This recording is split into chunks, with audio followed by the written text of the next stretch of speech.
မင်္ဂလာပါရှင်ဒီဗီဒီယိုလေးကိုတွေ့ရင်ကြုံသွားပါနဲ့เนาะဒါကသင်ကြည့်ကိုကြည့်ရမယ် message ဖြစ်ပါတယ်နောက်ကြည့်လိုက်အောင် interior ဘာ message လေးတွေပေးလိုက်လဲ Knight of Pentacles ဒီကက်ကလေးကတော့ကိုကစီကန်းနဲ့လှုပ်ဆောင်နေတယ်ပေါ့နော်ကိုကတခုခု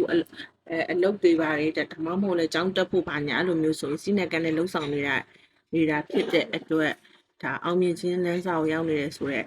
နမိတ်မျိုးလာပါတယ်ရှင်ဟုတ်ကဲ့နော်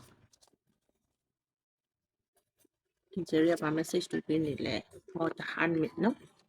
1 minute ကိုရတယ်ဒီကက်ကိုကြတာကတော့လူဒိတ်ပံမျိုးလဲဆိုရင်ဒီနာတို့ဒါကိုအတွက်ဆရာကောင်းတမားကောင်းလိုအပ်နေတာပေါ့နော်ကိုရောက်နေတဲ့နယ်ပယ်မှာကိုမှာဆရာကောင်းမရှိသေးဘူးဆိုရင်ဆရာကောင်းရှာဖွေပြီးတော့သူစီကနေပညာရေးယူဖို့လေ့လာသင်ယူဖို့အတွက်message ပေးတယ်လို့အတင်နာမြင်ပါတယ်ရှင်ဟုတ်ကဲ့ဒီနာတို့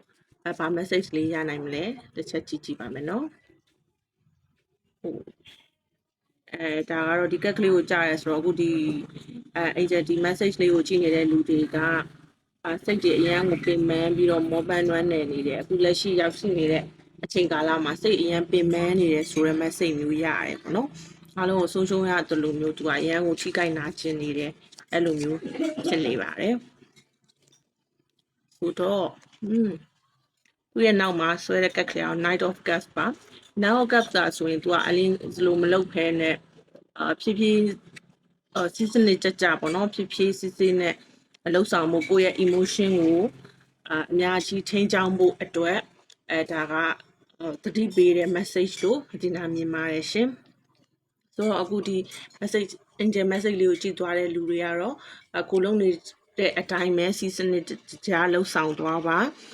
နောက်ပြီးဆရာကောင်းသမားကောင်းရှာပါကို့မှာစိတ်ပင်ပန်းတာတွေရှိနေတယ်ဆိုတာကိုသိတာဖြစ်တဲ့အတွက်စိတ်ကိုအေးချမ်းအောင်စူးစမ်းပြီးတော့ emotion ကိုထိန်းချုပ်ပြီးတော့ပုံမှန်လေးစူးစမ်းသွားဖို့အတွက်ဒီနေ့တိုက်တွန်းပါတယ်ရှင်နောက်နေ့မှာလည်းဒီလိုမျိုးဗီဒီယိုလေးတွေထပ်ပြီးတော့တင်ပေးပါအောင်မယ်အသေးလေးပေးပြီးတော့ follow လုပ်သွားပါရှင်အားလုံးကျေးဇူးတင်ပါတယ်